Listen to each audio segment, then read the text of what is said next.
Okay, someone quickly update me. Where did we stop last class?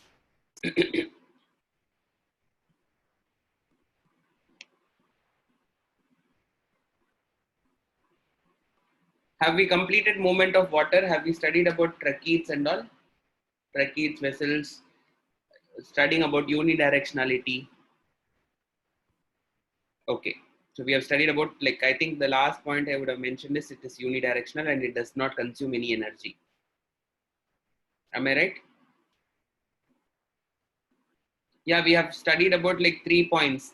We have completed transportation pull, everything. Okay, we have to start phloem. Yes, right.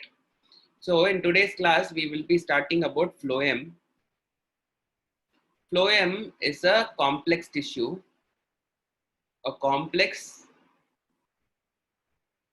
conductive tissue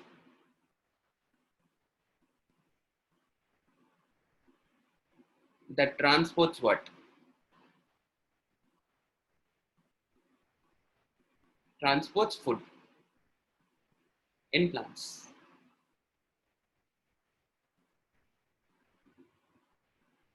So you have like, you need to know that phloem is something, it is a conductive tissue that will conduct food in plants. Okay. So you need to know about phloem. What are the things that you need to know about phloem? Phloem conducts food. It transports food. It transports in a bidirectional way.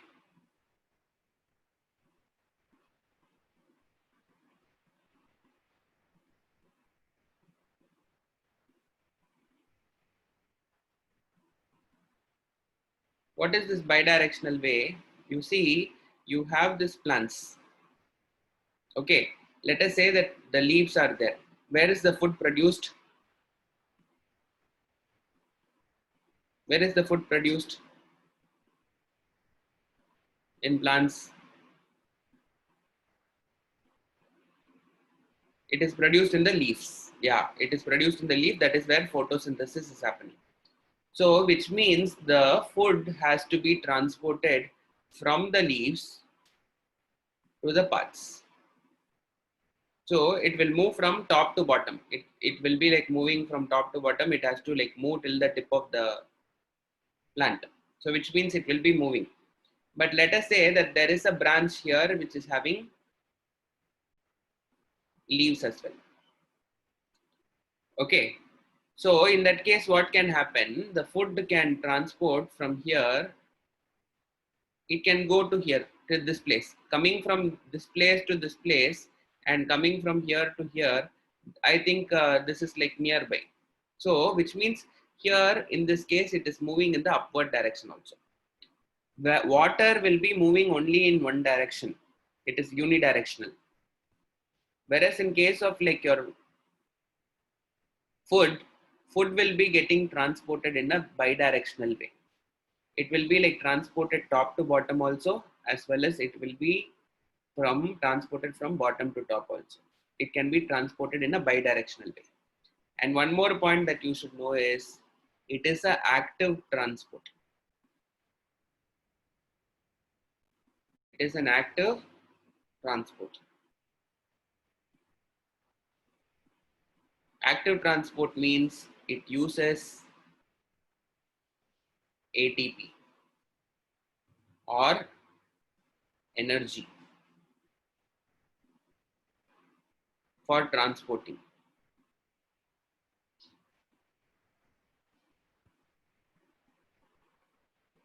Okay, it uses energy for transportation. So there we compared that xylem did not use any energy at all. It was all happening because of diffusional pressure or like transpirational pull or for capillarity. But here you please understand that this particular movement of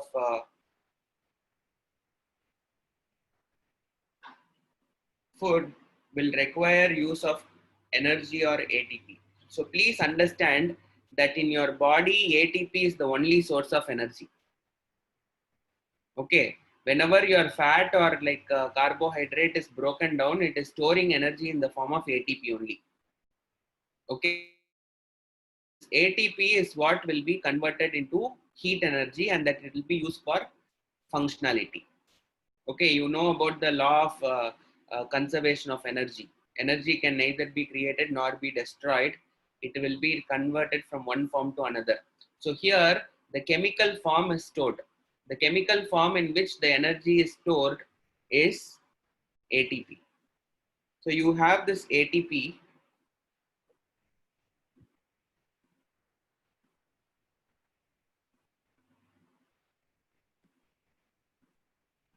Okay, so it is like kind of like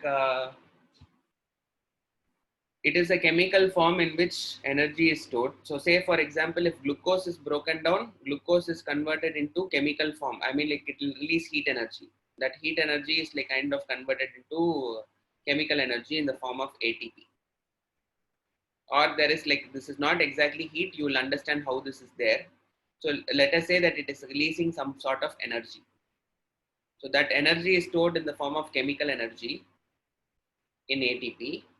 And this ATP is going to be used whenever some activity is required. That is why we call ATP as the energy currency. So this transportation will also use ATP. Are we understanding?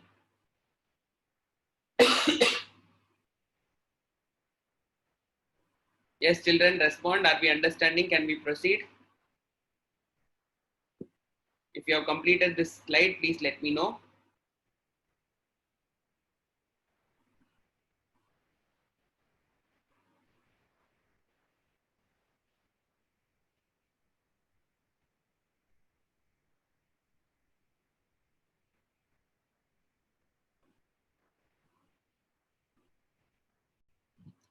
Okay, so now please let us move on.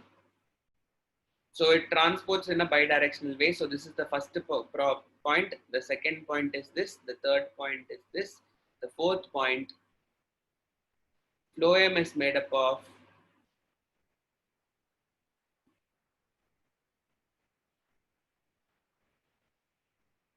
four tissues. One, we call it as phloem parenchyma.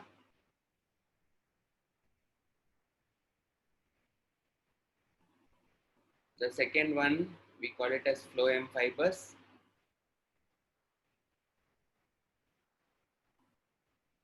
The third one is sieve elements or sieve tubes. And the fourth one is what we call it as companion cells.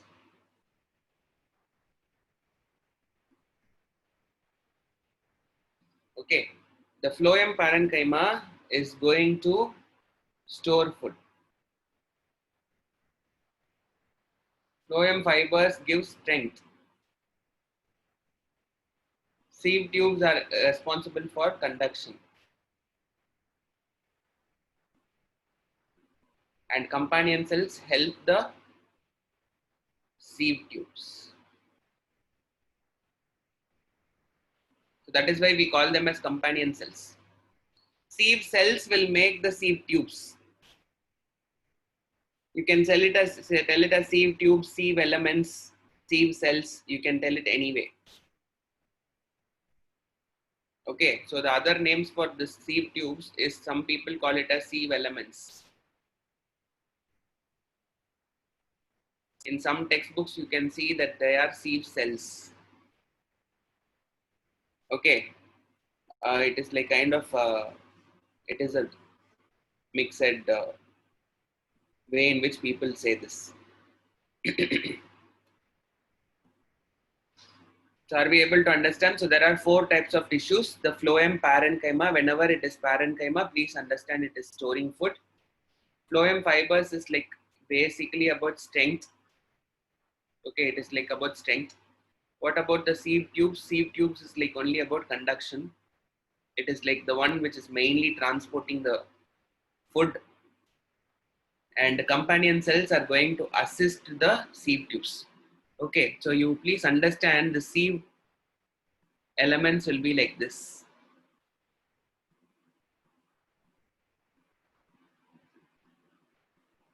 Associated with the sieve elements, you will see this companion cells.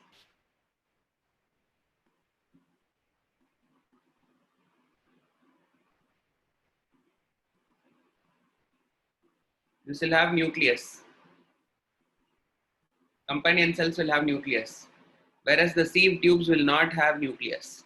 So which means whatever is required from there, it will be like provided by the companion cells. So whatever energy mechanism, whatever is enzyme required for the functionality of these sieve tubes, that is not produced in sieve tubes, but it is produced by companion cells and it is given. Okay.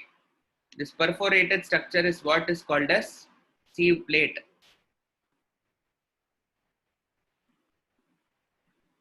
This entire green structure is called a sieve element or sieve cell or sieve tubes. The green color structure is what I am trying to tell you as sieve tube or sieve cell or sieve element. Okay, this interconnecting perforated structures that you are seeing is the sieve plate.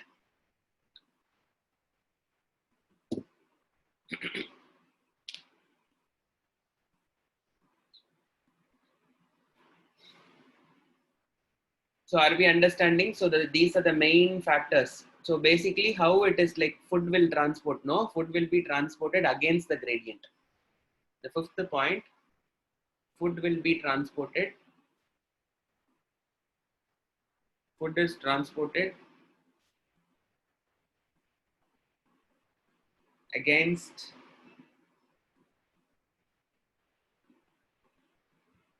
the concentration gradient by using ATP.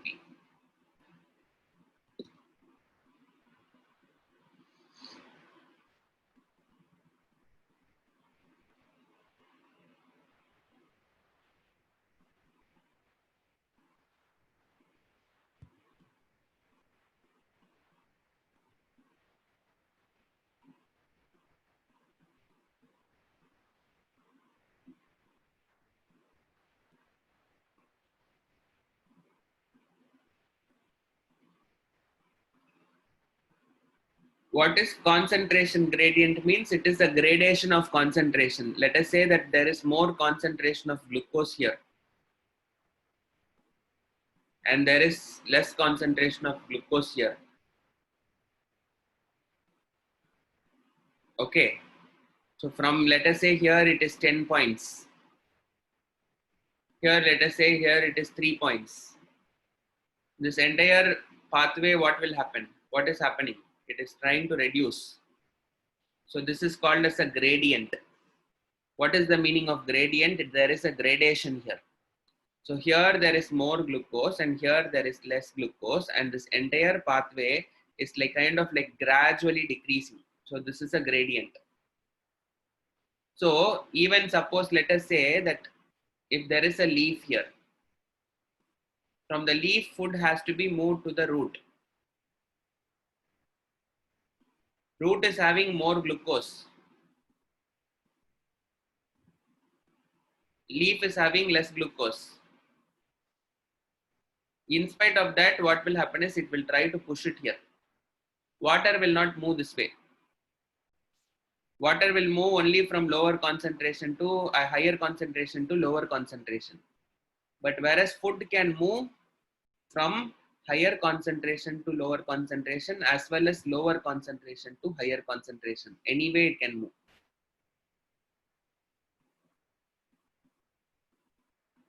Are we able to understand?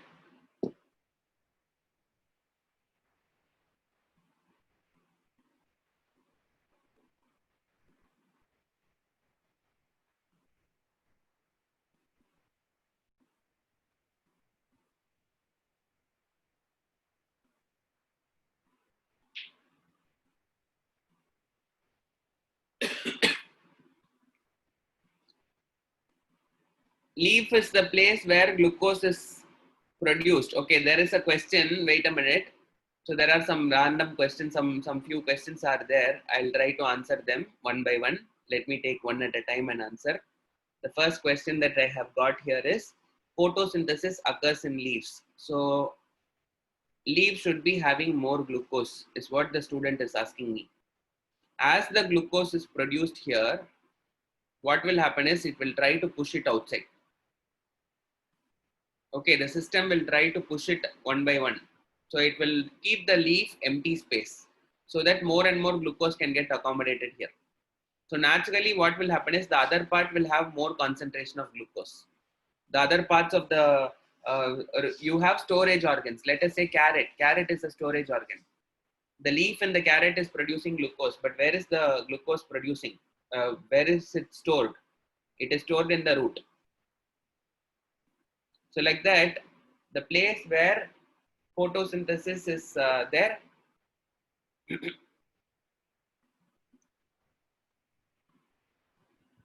it need not have the maximum glucose. Okay, so then there is one more question. Sir, the nutrients are transferred from companion cells to seed tubes through diffusion or through plasmodesmata. Okay, so this is Rajvi is asking.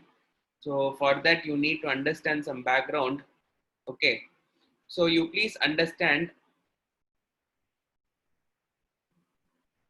while this is there, it is not through diffusion. There will be like metal connections here. All these cells will be interlinked only. And it can also move through diffusion. Both the possibilities are there. So it is both through diffusion as well as through plasmodesmata.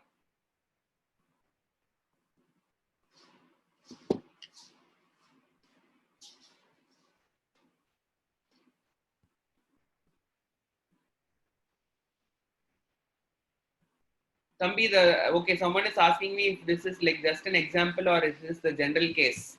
What I am trying to tell you is like it all depends on how much glucose is produced in the plant, okay, and how much is utilized. There might be some times when the leaf might have more glucose and the root will have less glucose. Let us say that there is a fall, autumn season, or like whatever you call it as, like autumn season is there, like when the leaves will fall down. During the winter and all, what will happen is like now if you see, there will be like lots of water loss will be there, and then like they will shred leaves, and then like you have the glucose will be like kind of new leaves will be formed up. So let us say that there is a tree and the leaf has all shed down, okay, and then like there are empty branches only. So at that condition, the root will have maximum energy, and then you are sending the energy upward, the food is sent upward so that new leaves are formed. But the moment new leaves are formed, what will happen? The leaves will have more energy, and then it will try to dump it in the roots. Okay, so basically wherever it is there, like the leaf will be like sometimes it might have more, sometimes it will have less, depending on the occasions, seasons, climatic patterns, how much of sunlight is there, how much photosynthesis is happening. So all those things will be like varying. So say for example, there are 4 days when the sun has not come out, photosynthesis would not have happened. So what will happen? Whatever is stored in the root will be taken upwards and utilized. And once the sun's coming back, what will happen? The glucose level in the top will be more and the bottom will be less. So like that, it will vary from time to time. Are we understanding?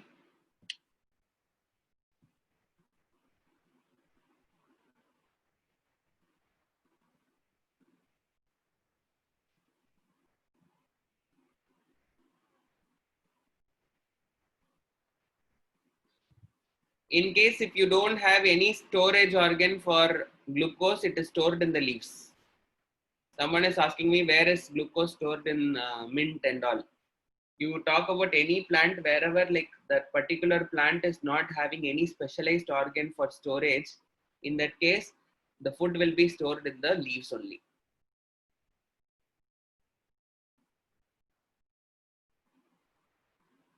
Or throughout the phloem parenchyma. Are we understanding? So let us just quickly see the first slide.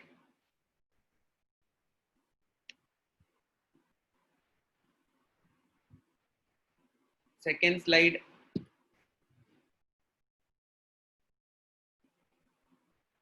And third slide.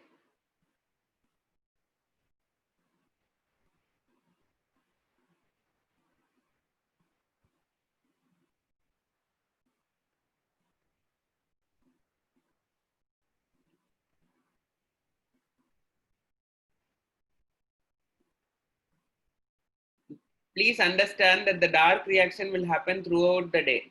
So it doesn't mean that when the glucose is produced, glucose can be produced in the daytime also, glucose can be produced in the nighttime also, it can be produced at any time.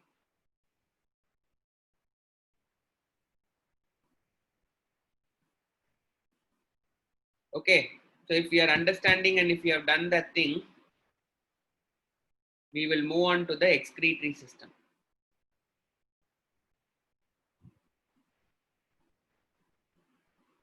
So with that thing, transportation in plants also is over, animals also is over. So now we will move on to the next system, which is the excretory system.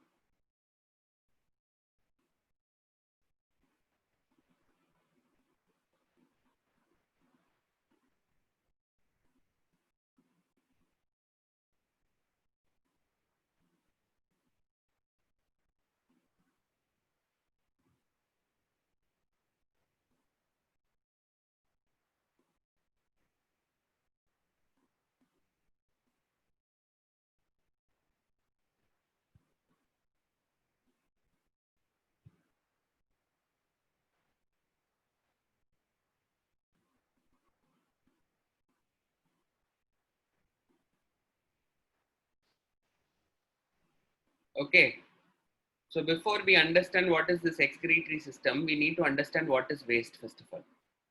Okay, before we understand the excretory system, we need to understand the difference between three processes. The first one is defecation. The second one is osmoregulation.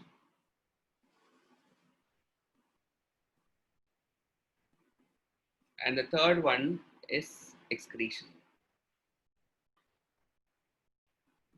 You need to understand what is the difference between all these three things.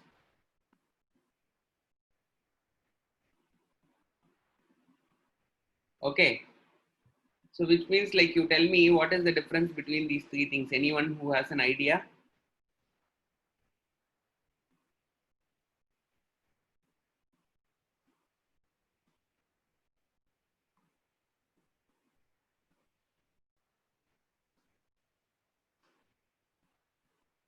Okay, I got a definition here saying that excretion is removal of metabolic waste from the body. So that is like kind of a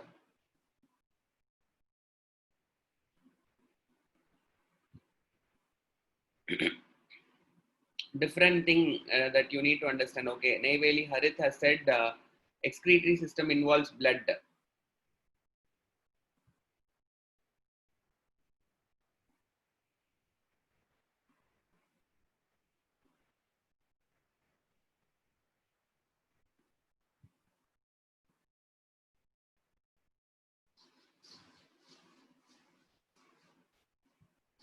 Okay, so you need to understand the difference between the three. Okay, there are people who are like kind of responding. Deification is removal of undigested food. Okay, okay, let me just try to tell you. Okay, so there are three things that are there.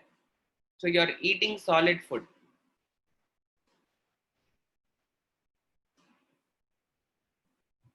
Okay, this is broken down and digested and absorbed. And after whatever is absorbed, you still have waste, solid waste. You are ejecting it out. This process is called as defecation. Okay, so if you are like kind of like having bowel movements, you're like kind of like excreting, I mean like you're kind of removing the waste from your rectum through your anus, then that process is called as defecation. You are removing feces from your body. That is what we call it as defecation. Okay, defecation should not be said as excretion. Okay, so these are all three different distinct phenomena. This is not what we are going to study now. Okay, the second one is osmoregulation. We all sweat. In the sweating process, the amount of water in your body is regulated. Suppose you have more water, it is like kind of coming out in the form of sweat, or like some amount of like excessive thing. I mean, like in order to maintain your body temperature, your system is trying to use sweat as a mechanism to cooling down, because evaporation causes cooling.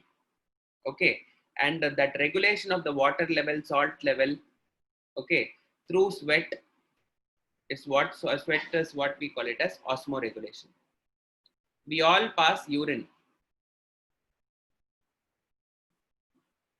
That urination process only we call it as excretion. So far like we have been like using these terms interchangingly. So sometimes you will say like the animal is excreting, but actually what is the animal trying to do is the animal is defecating would be a good thing. So let us say that a cow is like trying to push out some dung out of its bowel, then that is defecation, it is not excretion. In technical terms, urination is what we call it as excretion. So through that particular process, we are trying to remove some kind of waste. What waste are we going to remove? That is what we are going to study. So you have three major nutrients.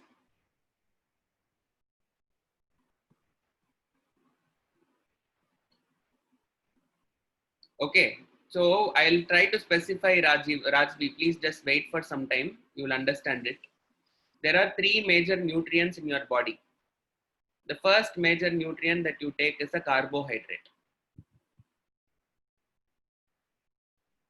Yeah, you can say micturition is like urination.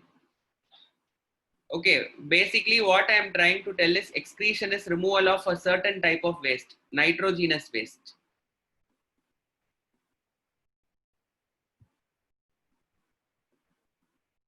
Whenever you are removing this nitrogenous waste, that is what we call it as excretion. Urination is one form of excretion. Okay, so let me first tell you what is this nitrogenous waste, and then like we will try to understand it. We have three nutrients that we are eating. The first one is what we call it as carbohydrate. What will happen if you are going to consume carbohydrate? This carbohydrate will be broken down into glucose, and this glucose is used to produce energy.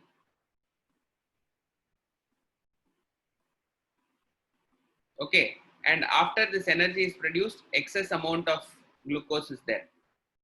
What will happen after this energy is produced? It will try to produce carbon dioxide and water. And if there is excess amount of glucose, means it will be stored in the form of glycogen. Which means glucose, if it is utilized, it will be converted into energy, carbohydrate, carbon dioxide and water. And excess amount, if it is there, it will be tried to store there, it will be stored as glycogen. This is what will happen to carbohydrate. There is a second type of thing, which is a fat. What will happen to fat? Fat will be there, means like what will happen? It will break down into fatty acids plus glycerol. They will have two effects. One, they will produce energy,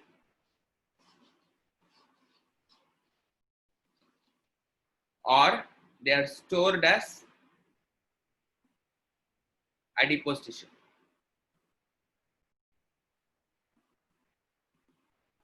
Adipose tissue is a fatty tissue.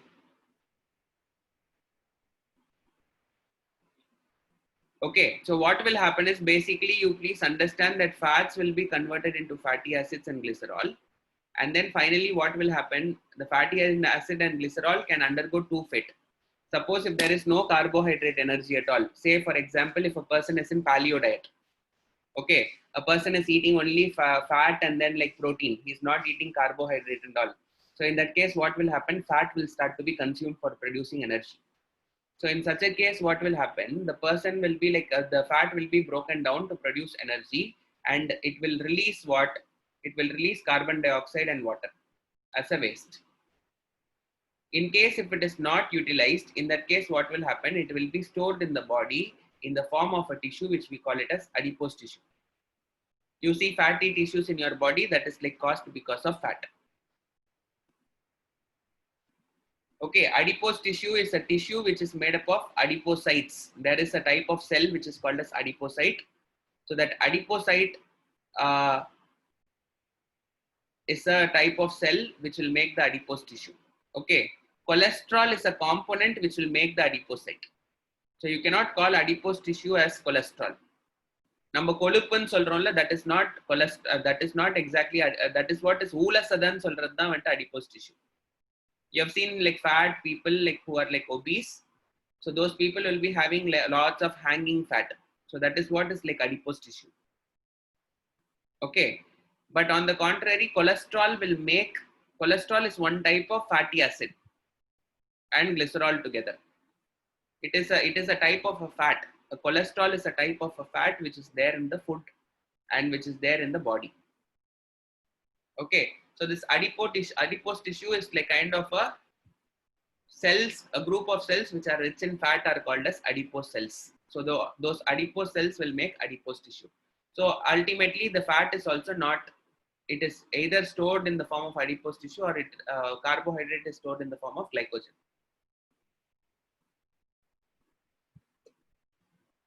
It does not mean that thin people will not have adipose tissue. They will have adipose tissue, but not like excessively. Lots of, I mean, like everyone will have some amount of adipose tissue in your body, like a connective tissue in your cheeks, in your butt region, in your stomach region, a little bit, in your thigh region, a bit. Okay. And then, like, I mean, like you have your bum basically. So you have to sit. So wherever you need cushioning effect, adipose cells are there. Okay, in case of females, the breast, so you have like lots of body parts where you require fats and all. So wherever you have that fatty tissue, there you will have adipocytes. Okay, it's not like they are not having, but a person who's like ripped completely, who's like completely muscular, so let us say a person who's having six pack, so they will have like very less amount of fatty tissues in their body. So this is the second thing. But what is happening to the protein? Proteins will be broken down into amino acids.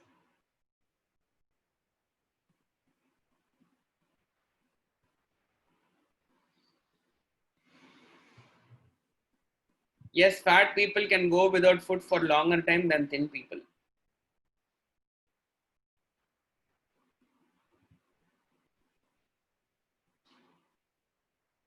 Okay, so say for example, proteins are there. Proteins are broken down into amino acids. These amino acids are used for protein building.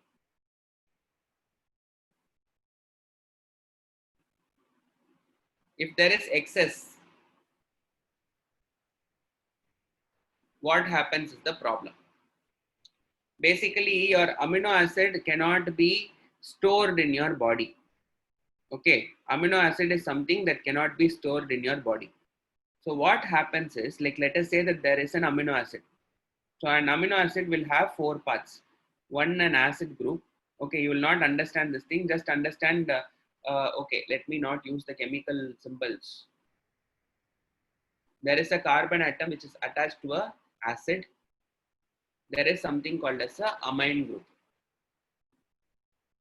At one end, it will have hydrogen in one end.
Hey, thank you, yaar.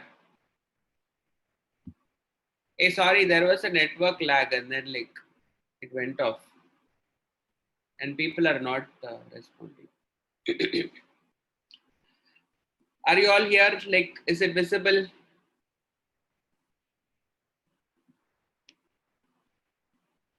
Okay, so let us try to understand. Okay, so now we have the liver cells. So what will happen? No, you have this amino acid which is there. So what I was trying to tell is like when you are having proteins, proteins will be broken down into amino acids. Normally, amino acids will be useful for protein building in your body. But whenever it is excess, what will happen? It cannot be stored. So what will happen exactly is there is some cleaving of this amine group will happen, which means this will be cut into two parts by the liver. The liver will try to remove amine group separately, and what will happen is this remaining part will be converted into fat. Whatever is remaining will be converted into fat, but what will happen to this amine group? It will be liver will be removing this amine. The moment it is removed, it will be converted into ammonia. What will happen is this ammonia will be converted. It will be converted. This amine group will be converted into ammonia. You know what is ammonia? Ammonia is NH3. But there is a problem with ammonia. What is the problem with ammonia? The ammonia which is produced in this body is very, very dangerous. Your body cannot store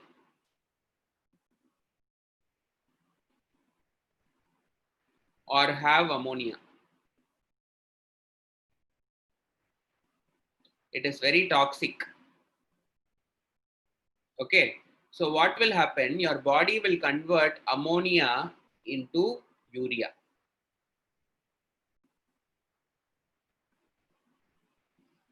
Who is going to convert all these things? Where all these things will happen? It will happen in the liver.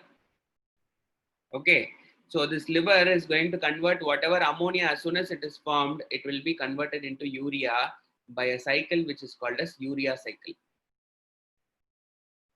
Okay. So what is ammonia? Ammonia is NH3. Okay. This will combine with carbon dioxide and it will combine with one more ammonia. And what it will try to give you, it will give you C double bond O, NH2, NH2. This is urea. Okay. So this urea which is produced, what is the V in the diagram? It is called as variable group. It can be any chemical group. It can be any chemical group. Okay.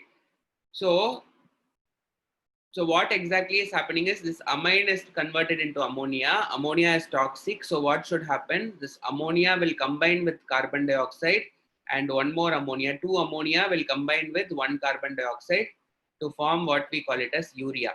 And this urea is sent into the blood. How ammonia is produced? The amine group is NH2. Okay. When this bond is cut, immediately this will become NH3. Ammonia is produced because of the removal of amine group from where? Amino acid. Okay. What I am trying to tell you is amino acid has amine group. Okay. The amine group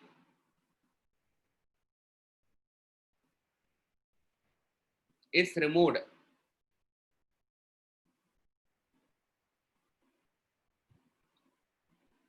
by the amine group will be like is removed by liver.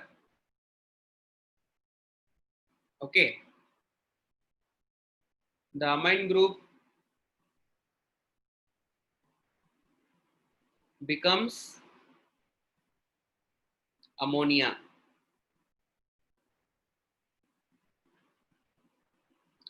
ammonia cannot be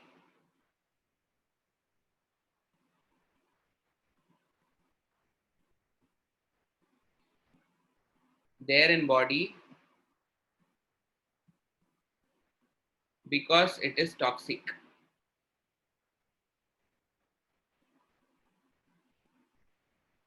Okay, the ammonia is converted into what?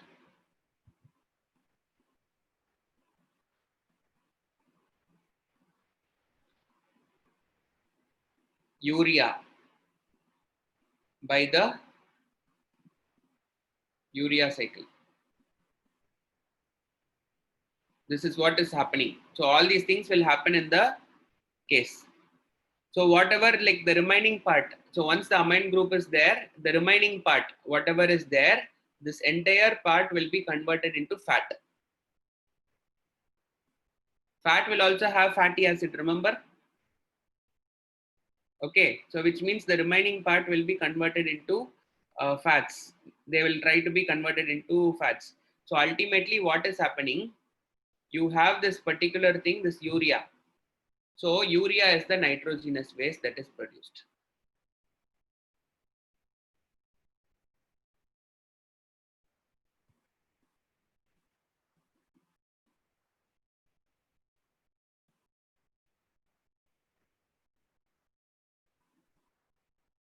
And it is sent to what?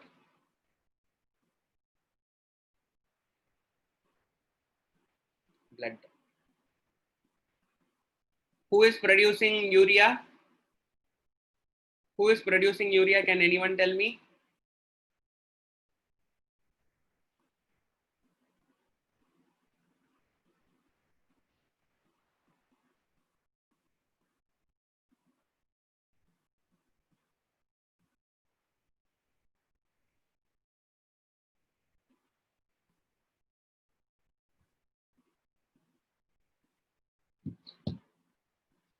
Kidney is not producing urea. Please, like just now I told you that did I use the word kidney anywhere?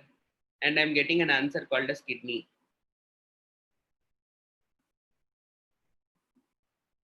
So far I did not use the word kidney at all in my presentation till now. Okay.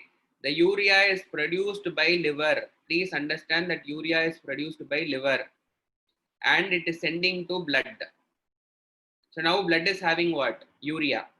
Your body cannot have urea for a longer time. It can store. It is not as dangerous as ammonia. But what is the case? But what is the thing that you need to understand? You need to understand that some amount of your urea has to be removed regularly because your body cannot be storing urea for a longer time. Okay, comparatively in terms of toxicity, ammonia is more toxic than urea. Urea is relatively less toxic. Okay, so someone is asking me, what is the pungent smell in the urine, sir? It is the urea which will decompose a little bit. So when urea decomposes, you get smell. Ammonia smell, you will get it.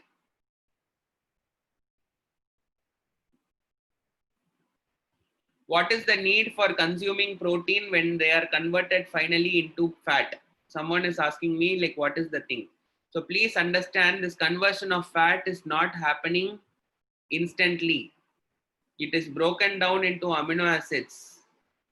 It is sent to protein building.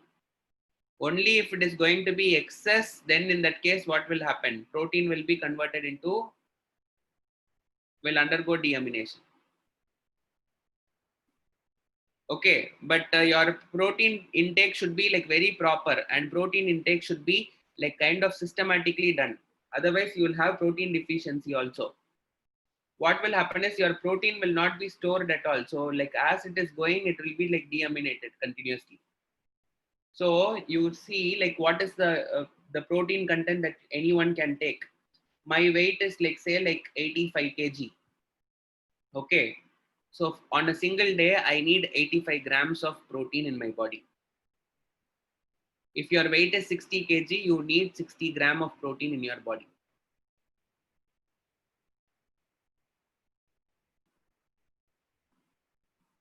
Okay. So and then like so that much protein is required still. You cannot avoid protein from your body. You need for protein building, you need protein for hair growth, you need protein for nail growth, you need protein for shaping up your body. Okay. So it is like kind of like required. So what is happening is like you need protein, but what is the only problem with protein is it is kind of like immediately kind of like circulated, and then like it is like kind of if it is not used instantly, it will be like kind of like going for deamination and it will be converted into fat. Okay, carbohydrates and fats are not involved in urea production. Only carbon dioxide is released. Okay, you have this carbon dioxide is coming out from where? It is coming out from fat or glucose breakdown. So this carbon dioxide is the only thing which is coming out. Okay, so listen, there are some questions I'll try to answer. So basically this has happened. You need to know one more thing here. There are organisms which will excrete ammonia directly.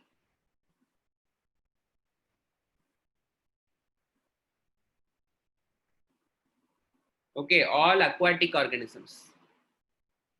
Aquatic organisms are all there in water. So they will not store this thing. So they will, what they will try to do is they will be like kind of like removing ammonia regularly. Okay. So they are like removing ammonia through water because water is like ammonia is soluble in water. So they will be able to send it out. You have organisms which will convert it into urea. Urea is one kind of nitrogenous waste in most mammals.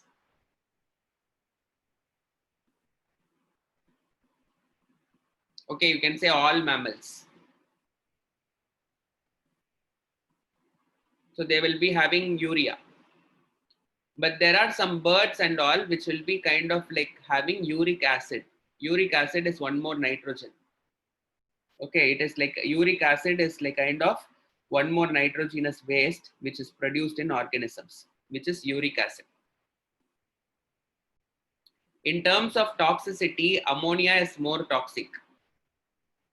Urea is second toxic. The least toxic is uric acid. Okay, these organisms are called as ammonotelic organisms. These organisms are called as ureotelic organisms. These organisms are called as uricotelic organisms. So what is ammonotelic organism? Ammonotelic organism is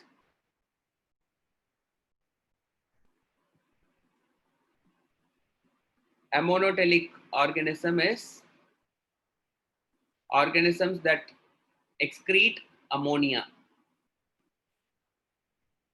Ureotelic it is the organisms that will excrete urea.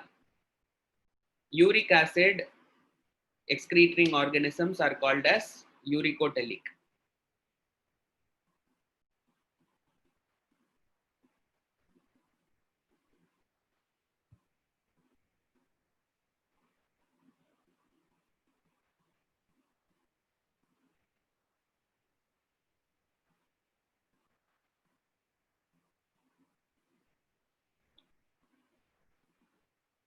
Okay, so someone is asking sweat has urea. If it is there urea in sweat? Yes, sweat will also have urea. Okay, is it because of liver? Yes, it is because of liver.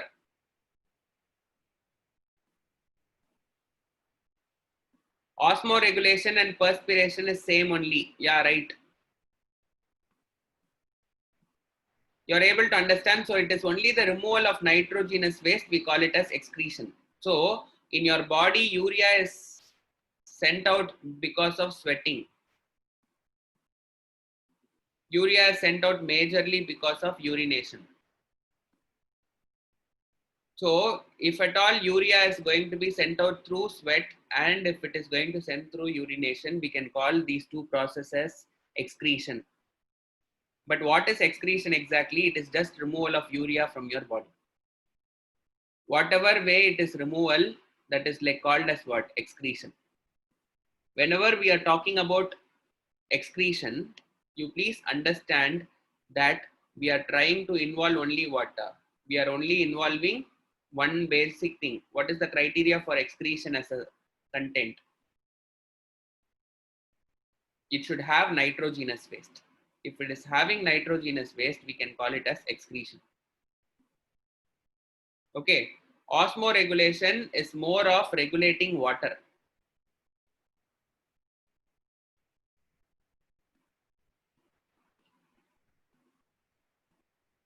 What is the formula for urea? This is the structural formula for urea. This is urea.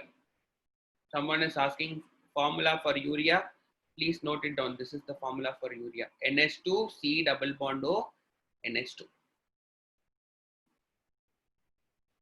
Okay, so someone is asking me, is there any other nitrogenous waste? So basically, some organisms directly excrete amino acids. Amino acid can be directly excreted. So it is called as aminotelic.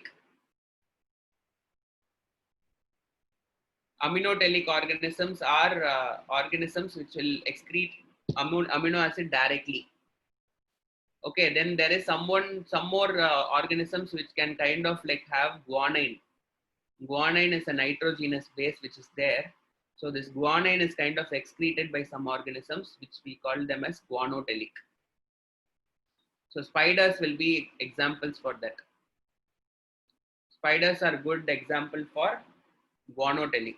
So they will be excreting in the form of guanine. This uric acid, birds are the good example.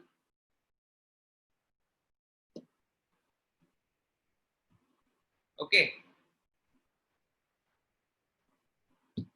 Are you guys understanding?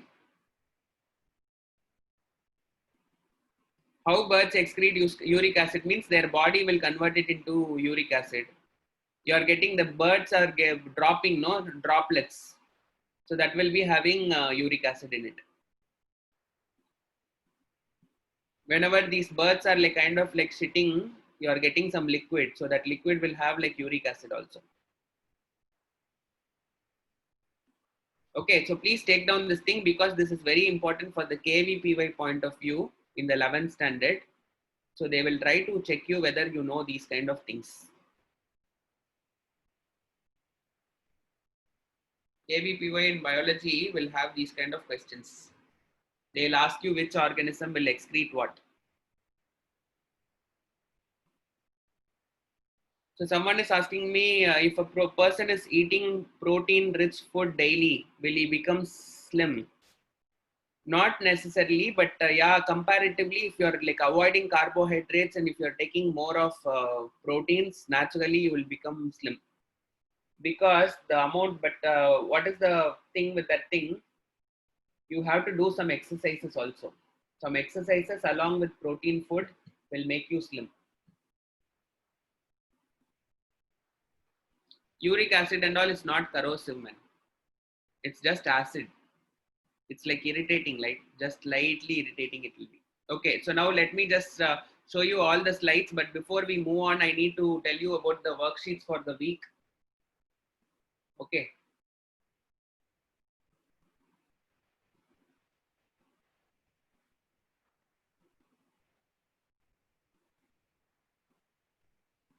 So you have 22nd July.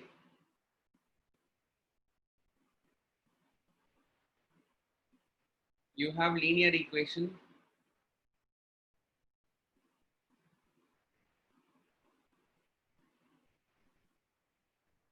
Worksheet. It is exercise 3.3 based in your CBSE level. Then you have 24th July.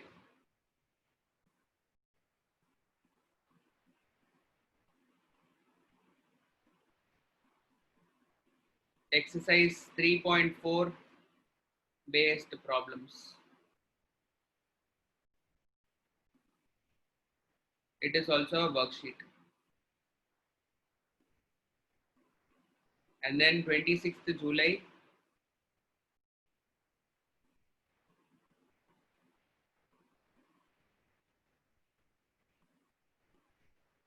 pair of linear equations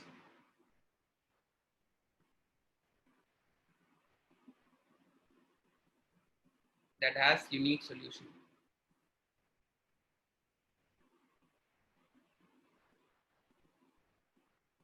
This is also a worksheet. So you guys have 3 worksheets for the week. Okay, so this is the thing.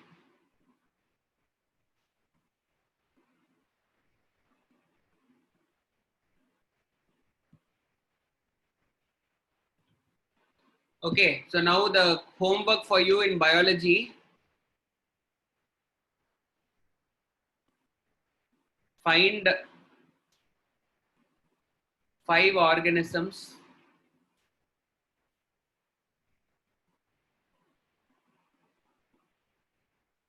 okay, minimum 2.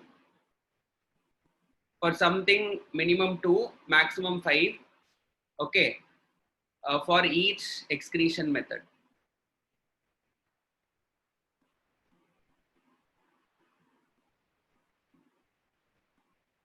Okay, I want you to use the internet and then like find out 5 organisms for what each kind of excretion method. What are the excretion method that are there? Ammoniotelic, ureotelic, uricotelic, and then you have aminotelic and guanotelic. For this thing, you need to find the answer. Okay. Why is consuming cholesterol lot harmful? Ammonia is toxic. Yes, it is poisonous. It will kill you. Cholesterol is lots of harmful because like that will go and attack your heart. It will go and block your heart passage. Okay, children, with this thing, we'll wrap up the class. I will just, totally 5 types are there, man. You see, I'm going to put it in the thing. Ammonotelic, ureotelic, uricotelic, aminotelic, guanotelic. And you also have something called as a dual mode. Okay, find out for dual mode also. Some organisms will excrete 2 times, 2 different types. Sometimes they will be excreting ammonia, sometimes they will excrete urea. That kind of organisms are also there. So you check for dual mode organisms also. So dual mode, aminotelic, guanotelic, uricotelic, all these things. Okay, so now let me quickly summarize the thing. I mean, like show you all the slides. Thank you very much. First slide, second slide, third slide, fourth slide, fifth slide, sixth slide, seventh slide, eighth slide,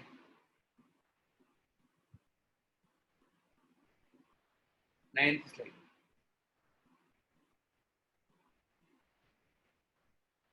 Okay, thank you, children.